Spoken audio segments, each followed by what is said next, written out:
The title of this section is Accepting Your Assignment. Yeah. And, another week of meaningful kind of, soul searching. Yes. Reading, as it all has been. But, each week it continues to get, a little deeper and deeper. And you also get a chance to to truly evaluate where you are versus where you need to be, or even maybe revisiting a goal that you had set before and got a little off track or whatever. So and I think it's how everything kind of moves us along. And you would think when it comes to anything and fulfilling that mission's purpose, and of course in this case we're talking about our spiritual walk, but in all cases you think about how important it is to, in order to be on purpose, you have to understand the assignment, right? And so and then along with that, like this talks about here, the second part of that would be actually accepting the assignment, right?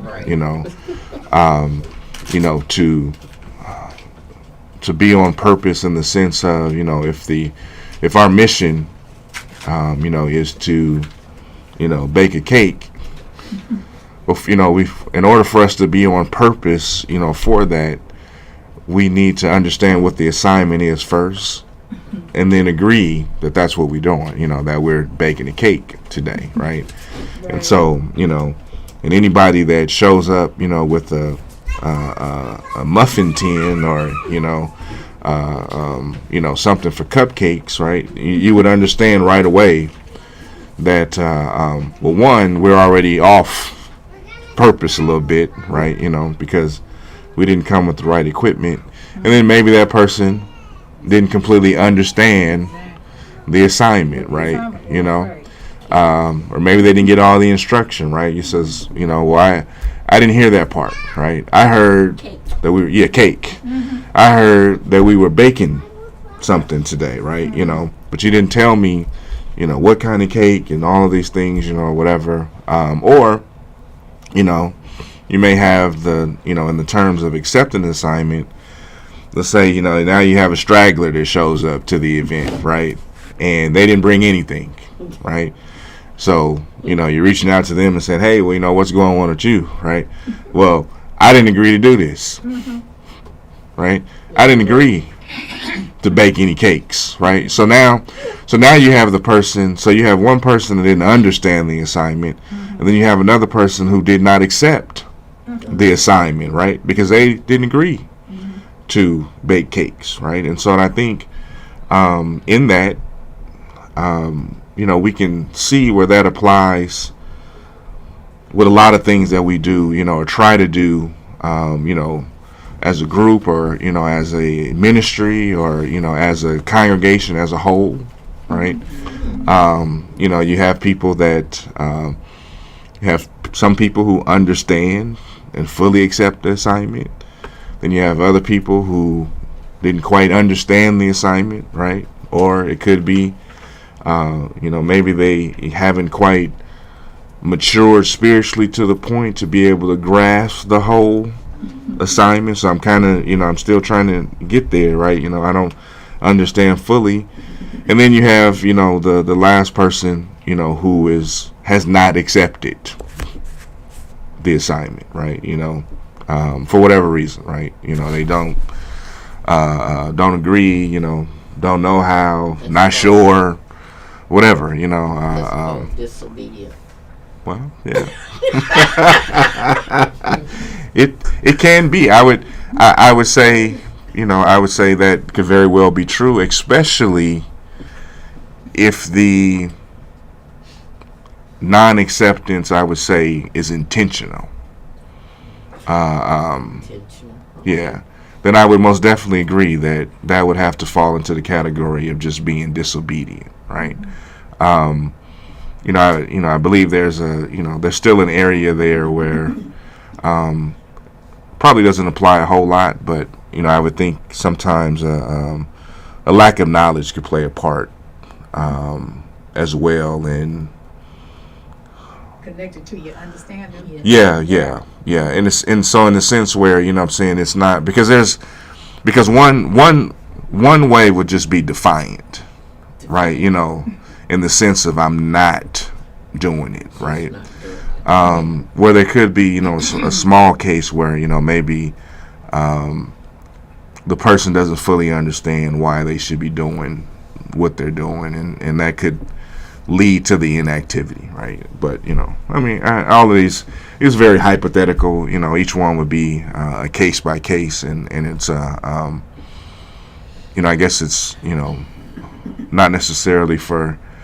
Only thing we can do is make sure that we're on purpose, right?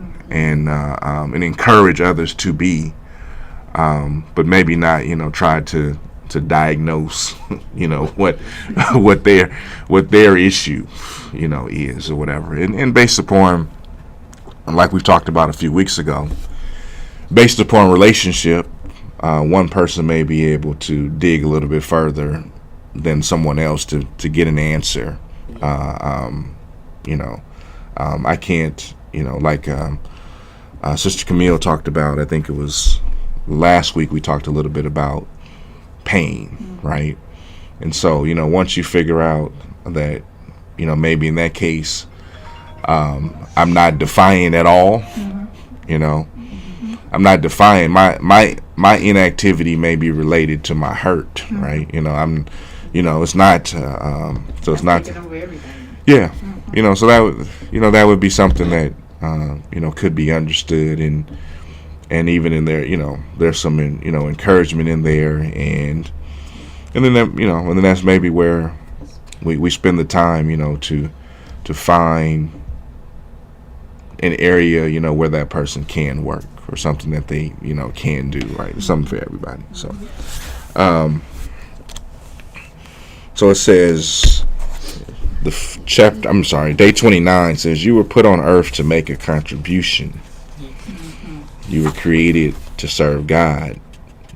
You were saved to serve God. You were called to serve God. You are commanded to serve God, right? And so, if we are, I don't think it really gets any more clearer, right? Of that part of, that's the whole assignment, right there, right? But then once again, fully accepting that assignment, once again, we get to, that easier said than done category again, right? And so, and then I think, going back to what Gwen said, at times we may need to stop and think, and maybe you don't feel like you are, but maybe there may be a time where we need to realize that, ourselves, we are being defiant. Because if you've chosen, to do or not, to not do something, I think, but it's from the sense of is that I think we relate defiance to kind of a malicious kind of ill will. I have an attitude about it. I'm kicking and screaming type of thing. Whatever. But you can quietly defy, right? Because everything that you simply choose not to do, even if you do it, even if you don't do it nicely, that doesn't make it any more or less defiant, right? And something simple. So something simple like this. If you said, well, I don't attend Sunday school, but it's not because, I don't like the people, or it's not because, the teacher's not that good or anything like that or whatever. I just don't go. Right? So you know what I'm saying. So that would be that would be one of those. I'm going to call it that one of those ways of you are nicely being defiant, right? Just because you don't attach an issue to it, it's just because you didn't say, well, I don't go because because I don't want to sit next to Sister Camille and what I'm saying, Sister Hagood get on my nerves and she want to answer all the questions, right? I mean, just because you don't put those types of things to it, every week that you and this is not only applying to Sunday school. What I'm saying is that each week that we sit back and consciously make a decision not to participate, not to help, not to be involved or whatever.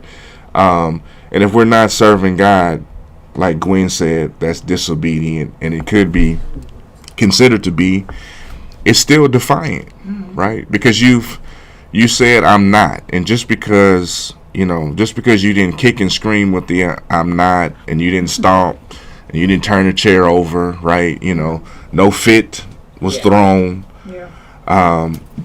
But with our actions, we still said, I'm not doing it. Yeah. Right. Similar to, someone's trying to have a conversation, or let's say, even in marriage, if someone says, well, you know what, I'm not going to argue. I'm just going to leave. Right.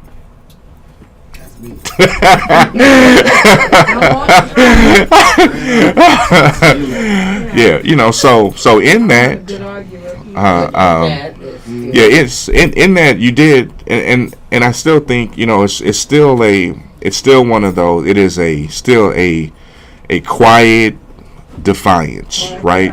Because you accomplished one thing. What you did accomplish is that you accomplished not having the argument, right? Which I wouldn't say, that there's anything wrong with that, right? Because you avoided the argument, right? So we're not arguing, but, what I'm saying? But what I did do by leaving is I refused to communicate.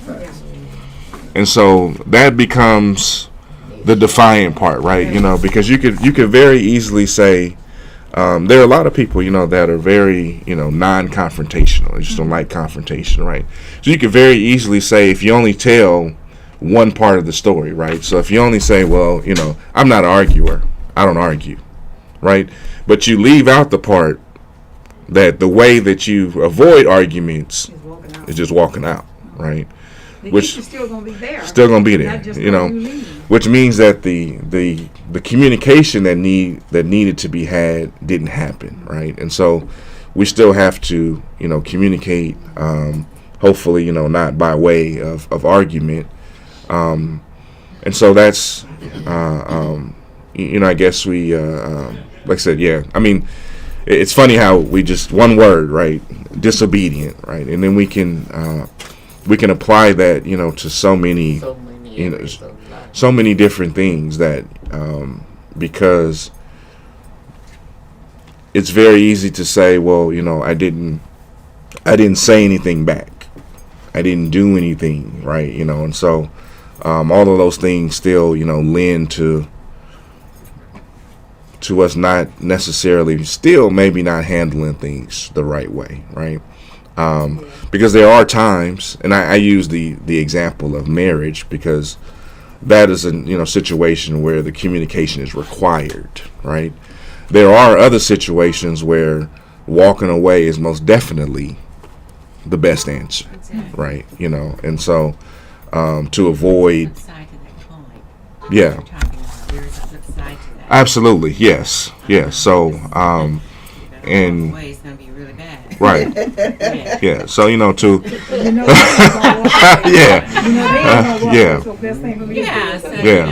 You walk away, you chill out, and then you come back and you talk. And that's and I agree. Because if you with the intention of is that we're going to talk through at a later time and hopefully cooler heads will prevail. So this is really more of a it's a case by case kind of situation because like I said, there are most definitely times when walking away is the best thing, especially when you're talking about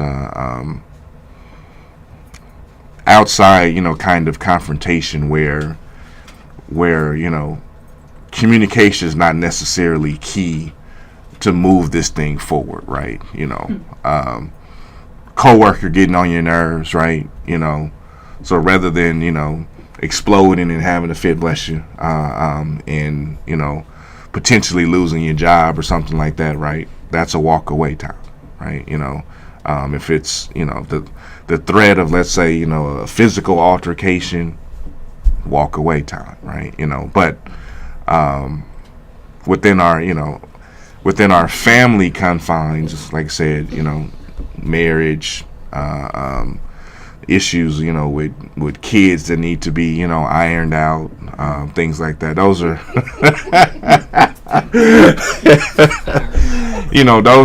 those are things that, that we can't necessarily, can't walk away from and leave them behind, right?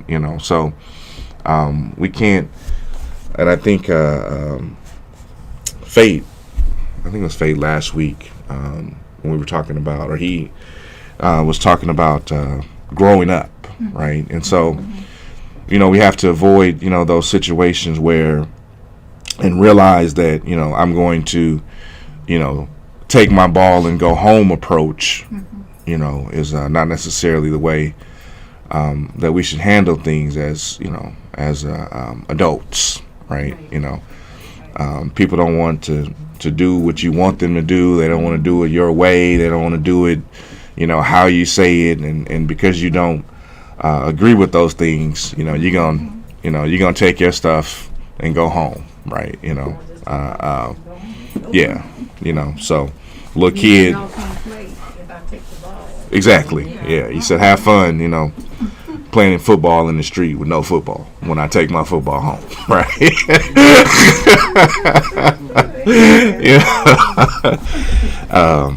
It's gonna be a little difficult, right? So, and then somebody else is like, well, yeah, I got one, but it's flat, right? So,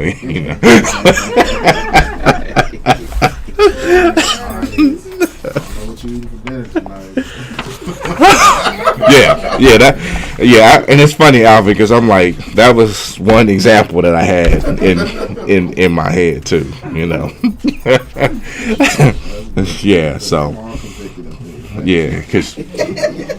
because you was like, well, I didn't. He said, I didn't refuse to cook. The stove just never came on.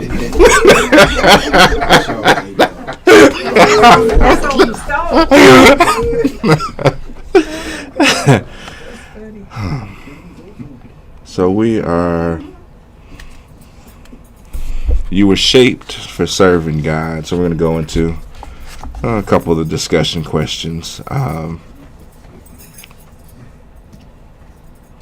Here's a good one. It says, what do you love to do that you could use to serve others in the family of God?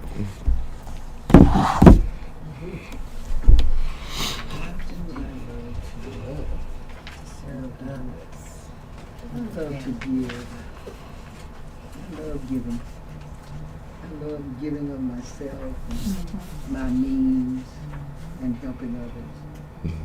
And I find myself sometimes feeling bad when I'll miss an opportunity to give because I don't want to let my window down and go where I stick all of my money deep in my pocket.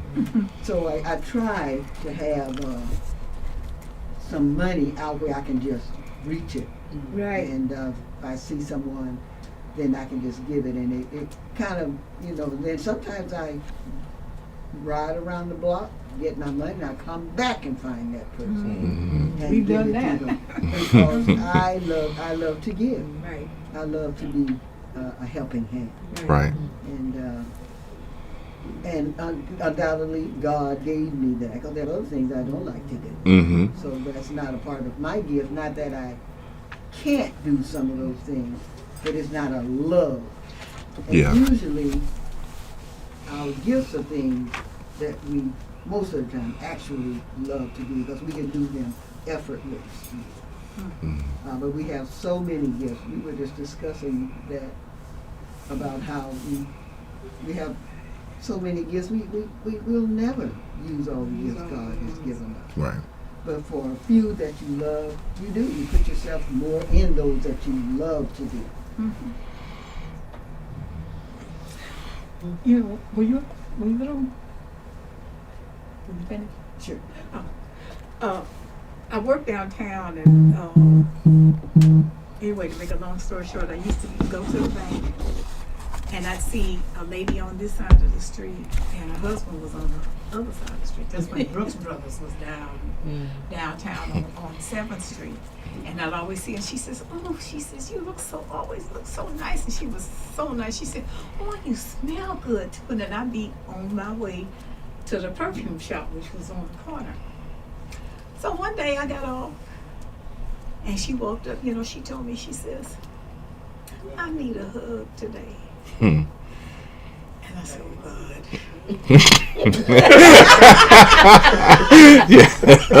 Yeah.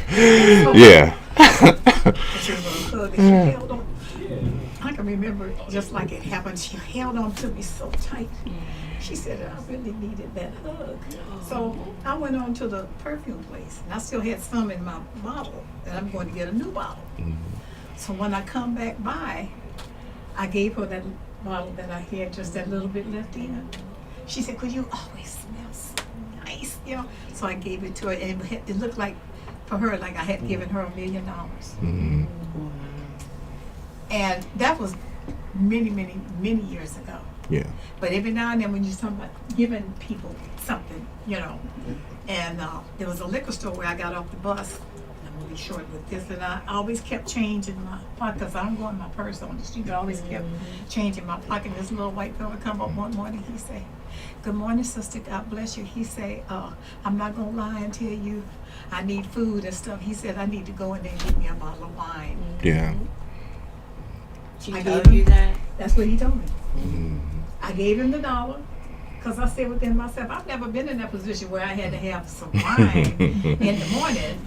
But I gave him the $1. In the morning. Thank you. But at night.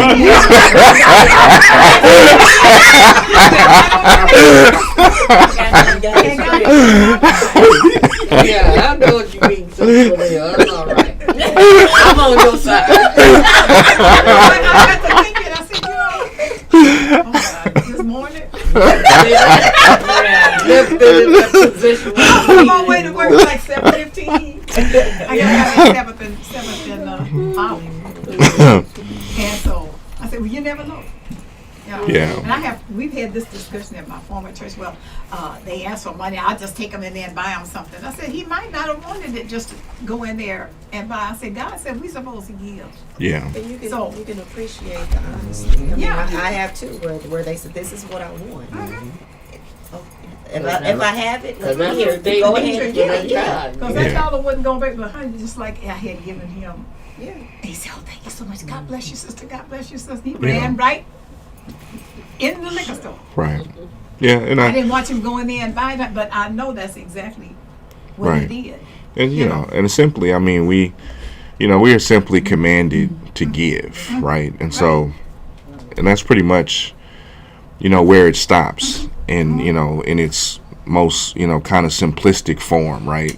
So we aren't commanded to give and then, determine whether the use, is appropriate, for us, right? That's just not, so, it's just beyond, because that's, and with that same thought process, it's the same reason why some people don't give in church, because they're trying to determine and decide, whether they approve of, how it's in and really, I'm not saying that it's that if something out of whack was going on, well, yes, it is a concern, right? But it's not, you know what I'm saying, it's not a concern with us once, you know, once it's given, right? You know, because what I'm saying is this, you know what I'm saying? So if you knew someone was stealing, and I'm saying that that particular act needs to, you know what I'm saying, needs to be addressed. Right. But it's not for us to determine, you know, where the money's going to go, what it's going to be used for, and whether we approve of that use, right? You know, and so that would be the same thing that we would, you know, go through as you know, encounter people in the street and things like that. You know, it's the same, you know, same premise. If someone asked you, you know, to borrow money, right? You know, what are you going to use it for? Yeah. You know, now, I mean, I'm not saying that you can't ask the question, but the thing is that really when it comes down to it, you know, either you're going to do it or not, right? You know, and it's not for us to determine whether its purpose meets, you know, our approval, right? Which, and once again, you know, we keep getting to these things in this book, in this lesson, in these series. We keep approaching these things that are easier said than done, and I keep going back to that, right? You know, we understand that that's the way it's supposed to be, but doing that is not so simple, right? You know, because and simply because, you know, we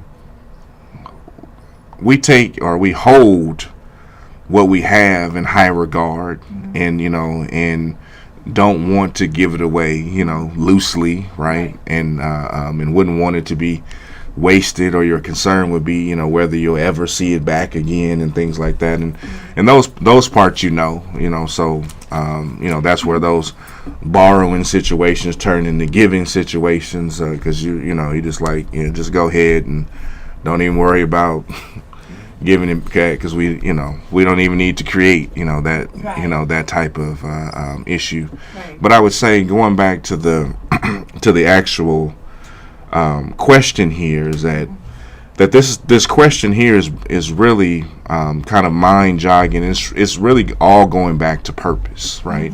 It's trying to get you to, so it says, what do you love to do that you could use to serve others, right? And so there's many things that we find in our lives that, you know, that sometimes people love to do, but we don't equate that to serving others, and we don't bring it to the church family either, even though it's something that you love to do. And maybe, you know, once again, we're still talking about, you know, understanding and accepting the assignment.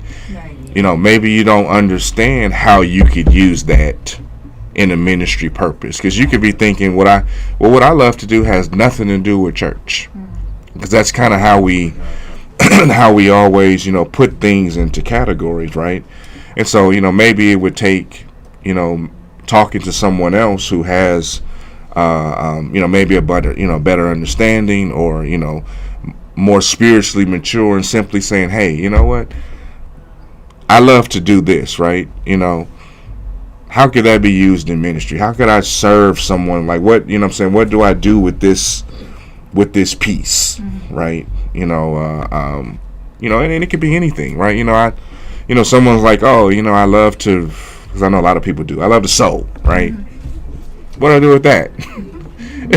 I mean, you know, and those are the types of things where there's always something you can do. Rupert? Yeah, just recap my banana pudding deal. So I make the banana pudding. I love to make the banana pudding. Yeah. Make it in my sleep. Even though my beautiful wife doesn't eat it. Yeah. I'm looking at yeah. Wow. Enough. Never bring it. Anyway, before I get started. So, my point is, so, this was a couple of Christmas Eves ago when I bumped into these ladies, and they were talking about banana pudding. I'm overhearing them, and I just interjected myself. What y'all talking about? Y'all don't know anything about. When you was in the store, y'all don't know anything about banana pudding. And to fast forward to the end, you know, I ended up blessing them with a banana pudding, and it turned out that the daughter of the lady was going to law school and was looking for a mentor.